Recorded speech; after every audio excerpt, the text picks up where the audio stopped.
Sino si Jose San? Gaano kalalim ang naging bahagi niya sa buhay ni Jose Rizal? Si Seiko Yuso o mas kilala bilang Jose San ay ang Haponesang translator at ika-6 na babaeng inibig ni Jose Rizal. Si Seiko Yuso ay 23 taong gulang na anak ng isang malungkuting samurai. Simulat sa pool ay hindi nakaranas ng pag-ibig. Si Rizal naman ay 27 taong gulang nang magkakilala sila ni Seiko, subalit noong panahong iyon ay malungkutin siya sapagkat di niya nakita si Leonor sa kanyang pag-uwi at hindi pa rin nakakalaya ang mga Pilipino sa kamay ng Kastila. Nagsimula ang pag-iibigan ni Rizal at Seiko nang lumipat si Rizal sa Legasyon ng Espanya sa Azabo sa distrito ng Tokyo. Nakita ni Rizal ang isang magandang babae na dumaan sa harap ng gate ng legation. Hindi niya alam kung paano niya makikilala ang babae kaya ang ginawa niya ay nagtanong-tanong siya sa mga empleyado at sinabi ng isang hardinirong Hapon na Seiko Yuso ang pangalan ng babae. Nang sumunod na araw ay hinintay ni Rizal si Seiko, nagpakilala siya dito at tinanggal ang sombrero, ito kasi ang nakaugalian ng mga taga-Aleman. Medyo mahina si Rizal sa wikang Nipongo kaya tinutulungan siya ng hardinero na magpakilala. Sinabi ng hardinero na isa siyang manggagamot na galing sa Maynila at bisita ng legation.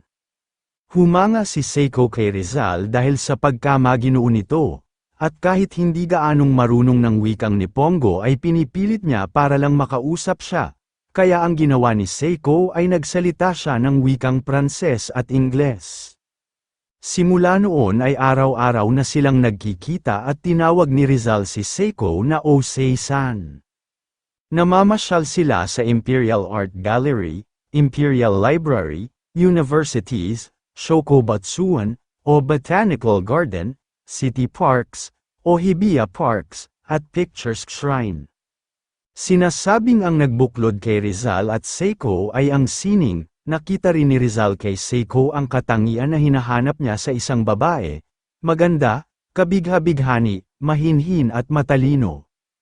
Ang nagustuhan naman ni Seiko kay Rizal ay ang pagiging maginoo, may dignidad, matapang at maraming talento na tao. Bukod sa pagiging magkasintahan, naging tutor din ni Rizal si Seiko sa wikang Nipongo at gumagabay sa kanya sa pag-obserba sa mga village at shrine sa Tokyo. Ipinaliwanag din ni Seiko ang kabuki play kay Rizal. Doon na sana sa Tokyo titira si Rizal dahil bibigyan siya ng trabaho ng legation at makakasama niya pa si Seiko, subalit mas pinili niya pa rin ang misyon niya na pagpapalaya sa Pilipinas.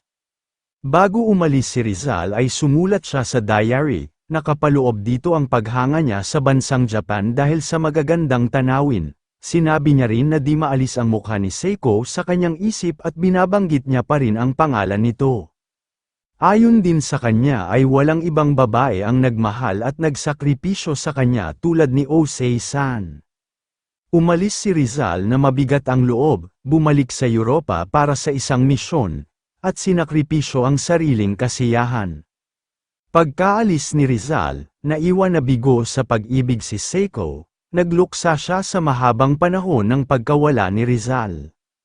Taong 1897, pagkatapos mahatulan si Rizal, nagpakasal siya kay Ginoong Alfred Charlton, isang British teacher ng Chemistry Peer School sa Tokyo. Binigyan ng award ng pamahalaan ng Japan si Alfred Charlton ng Order of Merit 5th Class, ngunit, namatay din ito noong 2 ng Nobyembre taong 1915. Ang anak nila na si Yuriko ay nakapang-asawa, si Yoshiharu Takiguchi na anak ng senator sa Japan. Nakaligtas si Seiko noong 2 digmaang pandaigdig pero nasira ang kanilang bahay dahil sa pambobomba ng Amerika sa Tokyo.